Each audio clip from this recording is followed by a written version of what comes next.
times we are very preoccupied about what is my destiny, why I am here.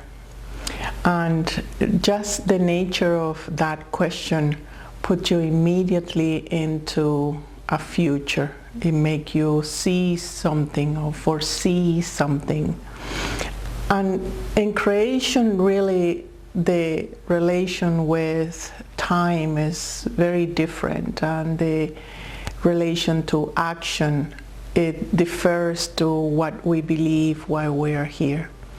From the present moment point of view, every moment you are arriving into a new, fresh destiny, a new, fresh possibility and probability. And when you arrive in that moment, you have options. You have the impulse to go in the right direction or in the left direction, or up or down. And in that movement, you create certain action. You create another version of time, another version of now, that it revives the arrival over and over and over into different options and different probabilities. So the amount of selections and the type of selections, the quality of selections that you do when you arrive in one moment and you choose this particular impulse, and then you follow that impulse, and then you choose another impulse, and so on and so forth. If they have the same kind of trait or the same kind of threat, the same kind of frequency, you are netting a certain vibration, certain resonance, and with that vibration you are able to make an action that relates to that vibration. So in that, the action and the vibration match. In that moment, you realize that you're constantly arriving and that you don't really need to foresee anything, that your actions and your choices are leading you towards your preferable reality, your preferable resonance that you want to animate and interact with. So don't worry about why you're here. It's more about how do I arrive every moment into me, how I arrive over and over into something that is truth, something that resonates with me as an integral, something that is in cohesiveness with where and how I am now with the choice. So your choices are very, very important, because it gives you a certain frequency, and it gives you a certain direction. It's like if you have different lovers and you choose one and you marry that one, your life completely goes in one direction. But if you choose another one, then it goes in another direction. But you're always arriving in that direction. You're always experiencing something that gives you feedback about where you are and the choices, the quality of the choices that you have made. So in that sense, the action that you're making in those choices, inevitable is going to create certain feedback for you, and that is the natural law of the universe. Anything that you put out, it comes back as a resonance, because you are a buffer, you are an antenna, and you are always emanating sound and light and resonance and frequencies, and you're always receiving that back to you, because you are one whole full universe interacting constantly with you. It looks like you're interacting with many things, but it really is not. You're constantly interacting with your creation. You are constantly interacting with your actions and with the reactions of that actions. So, and in that sense, there are three kinds of actions that are always in the now, and at the same time they have the linear time, the past and the future. And the action that is, one type of action is the action that is related to your choice. What is it that you are choosing? Is the one that is happening in the moment, and things that are in front of you. And in that constant choice and interaction with the action, you are able to arrive to certain destiny, to arrive to certain destination, or a certain knowledge, or a certain completion, or a certain experience. And that is the destiny. Is not something that is premeditated. It is and is not, because you have come with certain intention.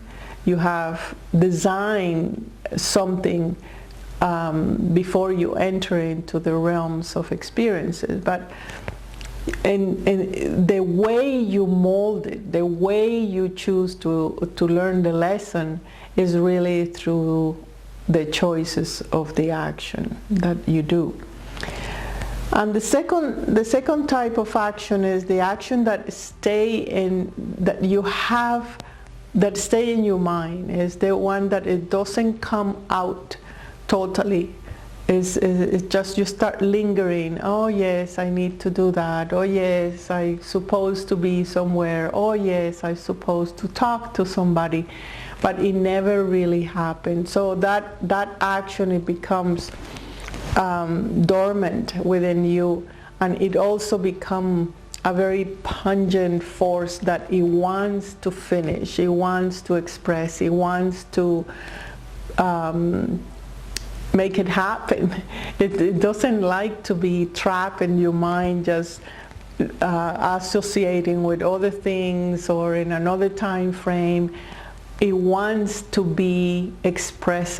If it had arrived in your mind, then it's for a purpose. It's because there is some kind of destiny or certain amount of arrival that this little experience, even if it seems unrelated, you need to complete it, right? So that is the action that is always in pungency. It's always there, waiting to arrive when the proper time comes. And I mean not things like I want to write a book, or I want to be somewhere else. It's more about the knowing really that you have within your heart that you have to choose something that you don't like.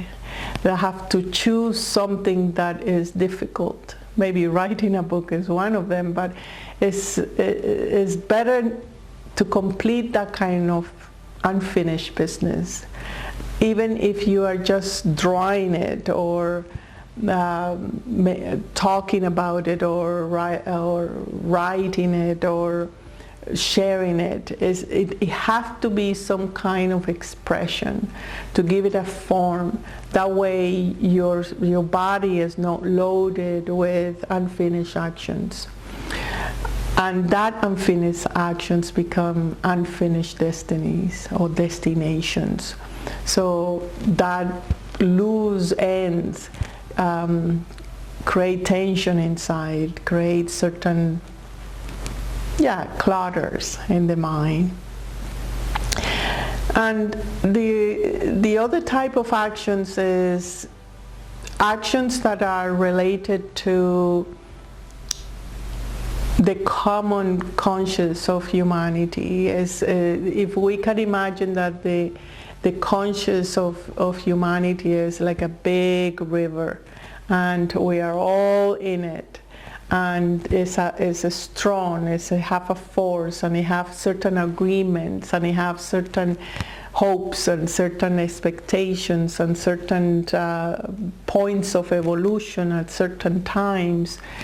And that action is very much in the subconscious. However, is very powerful, because the inspirations that you may receive in your life to make certain actions, it may not come from you. It comes from the agreement of the collective to deposit in you a choice.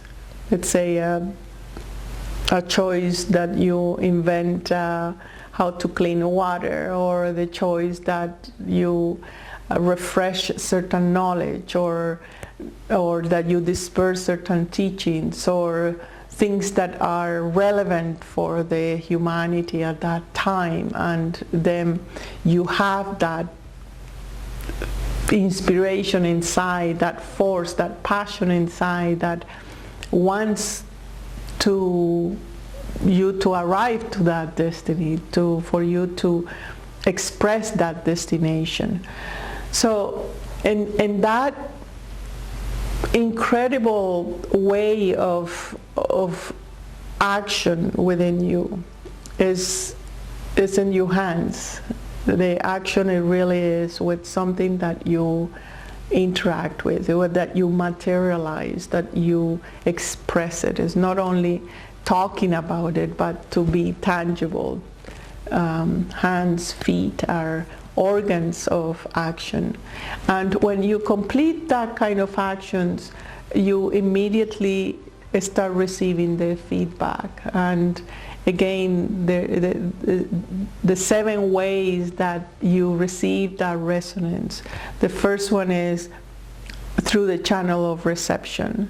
Your senses and your chakra system all start receiving back what your destinations receive back.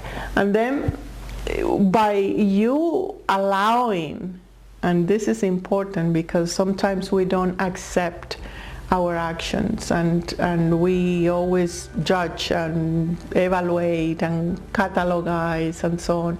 But if you are able to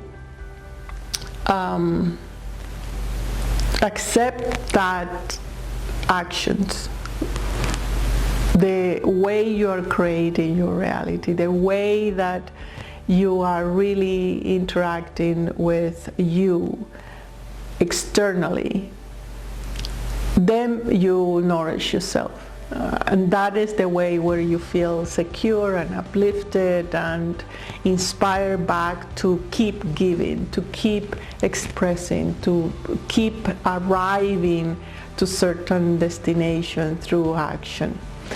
And the channel of nourishment, then it produces certain metabolism within you. It creates certain deep sense of, I'll say, embracement and coziness inside your body, inside the matter, because the matter feels fulfilled. It feels that, oh, I have made the action, and that is nourishing, is satisfactory, or I have the deep satisfaction. And with the satisfaction, you enter into pleasure. The pleasure of living, the pleasure of being alive, the pleasure of giving life, and the pleasure of receiving life.